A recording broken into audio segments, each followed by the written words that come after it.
বন্ধুরা, অনেক দিন আমাকে আপনারা মিস করেছেন।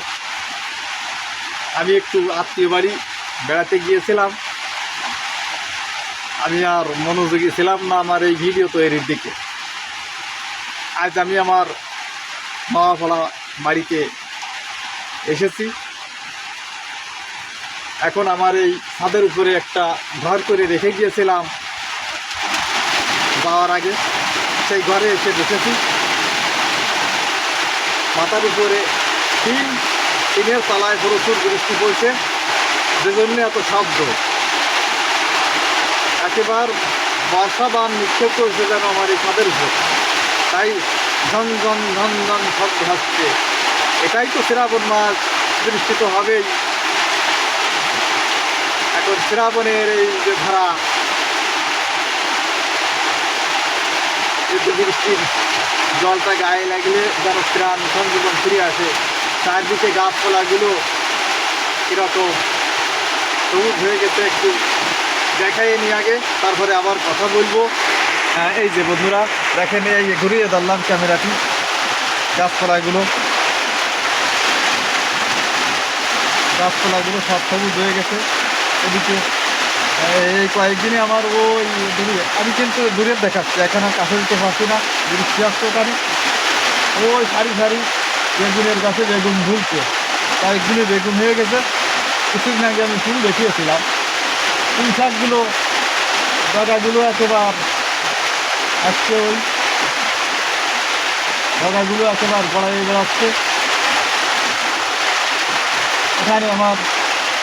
আর এখানে এই যে আমার এখানে ফুল ফুল ফুল ফুটেছে বেশ কিছু, দেখেন এর ভিতরে অনেকগুলো ফুল হয়েছে। আর ওদিকে তো আছেই বৃষ্টি হচ্ছে, আর যেতে পারলাম না বাইরে। এখন আমি আবার একটু আমার ঘরের ভিতরে চলে আসছি বসার জন্যে। ভিতরে বসে একটু গল্প করি। এই আমার ঘর, যে ঘরটি বানিয়ে গিয়েছিলাম। এই সাইডগুলো দেখাই, এই যে ইট সাজিয়ে রেখেছি।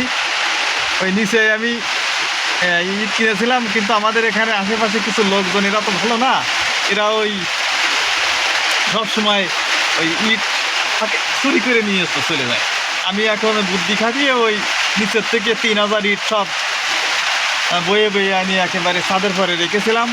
এখন আরেকটু বুদ্ধি খাটিয়ে দেখলাম ইটগুলো তো ভিজে গেলে সাদলা জমে যাবে, পরে আর এই গাঁথা যাবে না, দেয়াল গাঁথতে কষ্ট হবে। আপাতত এই বর্ষাকালের ভিতরে গেঁথে আর লাভছি, আমি ইটগুলো সাজিয়ে রাখি। তা ওই সাজালাম, এই 10 ইঞ্চি করে সাজিয়েছি।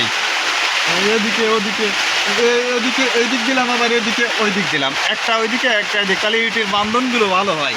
এভাবে দেয়াল এপাশে একটা বানালাম, ওদিকে একটা বানালাম, ওদিকেও একটা বানালাম, দুই দিকে দুই দেয়াল।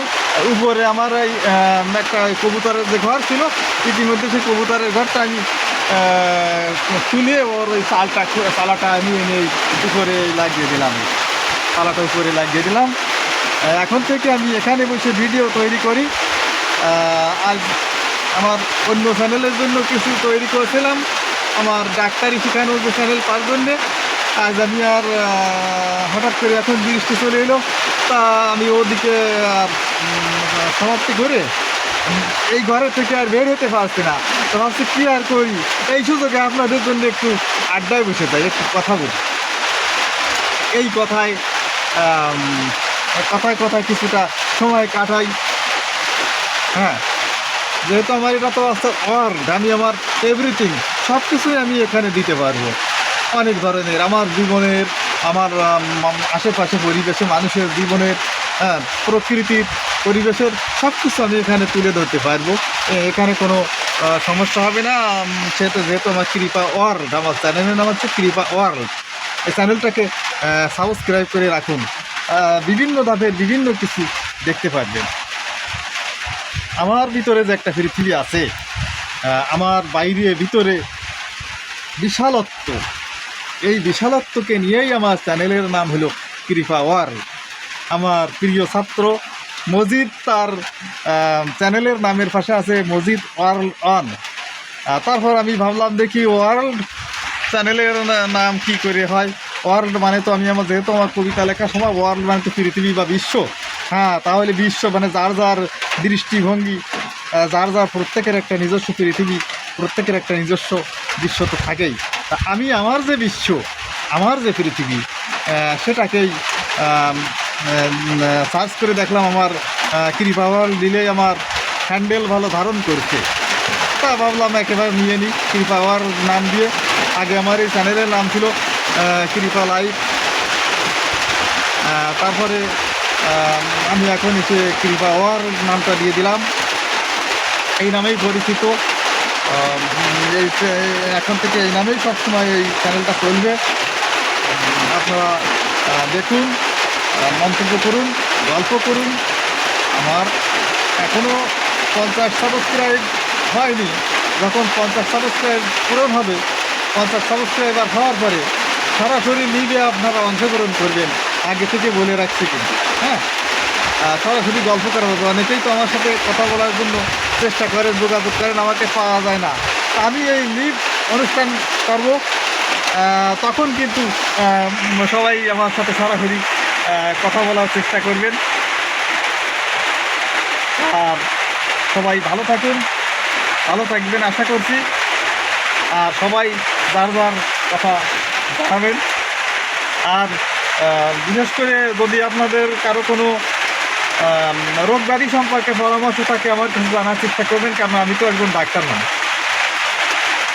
হ্যাঁ, আমি ওই বড় সড়ো সিনিয়র বড় মাপের ডাক্তার না।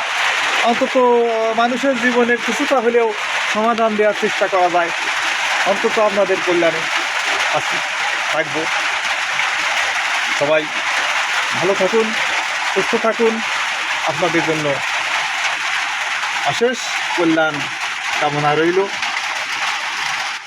ধন্যবাদ।